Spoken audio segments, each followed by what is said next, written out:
बरूथनी एकादशी व्रत का था। धर्मराज युधिष्ठिर बोले, हे भगवान, बैसाख माह के कृष्ण पक्ष की एकादशी का नाम तथा उसकी विधि क्या है और उससे कौन से फल की प्राप्ति होती है, सो कृपा पूर्वक कहिए। श्री कृष्ण भगवान बोले, हे राजेश्वर, बैसाख माह के कृष्ण पक्ष की एकादशी का नाम बरूथिनी है। यह सौभाग्य को देने वाली है और इसके व्रत में मनुष्य के समस्त पाप नष्ट हो जाते हैं और अंत में सुख मिलता है। यदि इस व्रत को एक अभागिनी स्त्री करती है तो उसे सौभाग्य मिलता है। बरूथनी के व्रत के प्रभाव से ही राजा मानधाता स्वर्ग को गया। इसी प्रकार धुंधमार आदि भी स्वर्ग को गए। बरूथनी एकादशी के व्रत का फल 10 सहस्त्र वर्ष तपस्या करने के फल के बराबर है। कुरुक्षेत्र में सूर्य ग्रहण के समान जो एक बार स्वर्ण दान करने से फल मिलता है, वही फल बरूथनी एकादशी के व्रत को करने से मिलता है।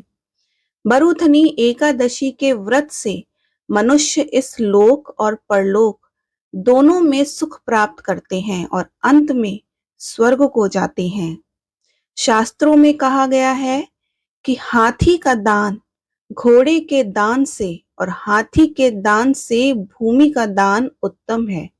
उससे उत्तम तिलों का दान है और तिल से स्वर्ण दान, स्वर्ण से अन्नदान श्रेष्ठ है। संसार में अन्नदान के बराबर कोई भी दान नहीं है।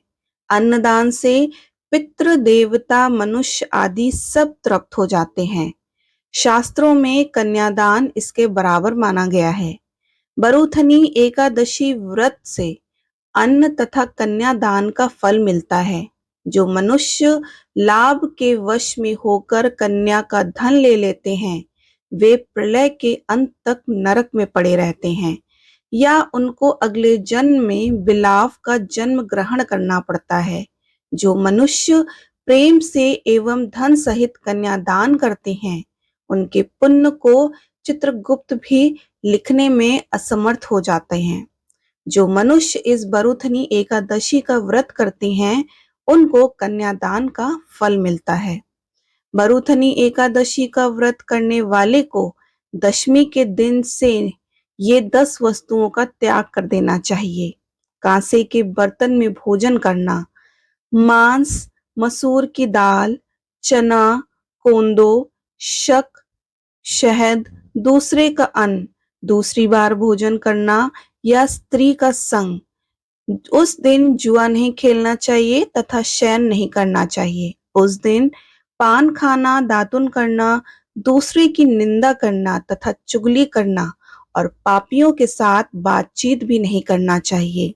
उस दिन क्रोध, मिथ्या भाषण का त्याग कर देना चाहिए। इस व्रत में नमक, तेल तथा अन्न वर्जित है। हे राजन, जो मनुष्य इस एकादशी को विधिवत करते हैं, उनको स्वर्ग लोक की प्राप्ति होती है। इस व्रत के महात्म्य को पढ़ने से 1 सहस्त्र गौदान का फल प्राप्त होता है।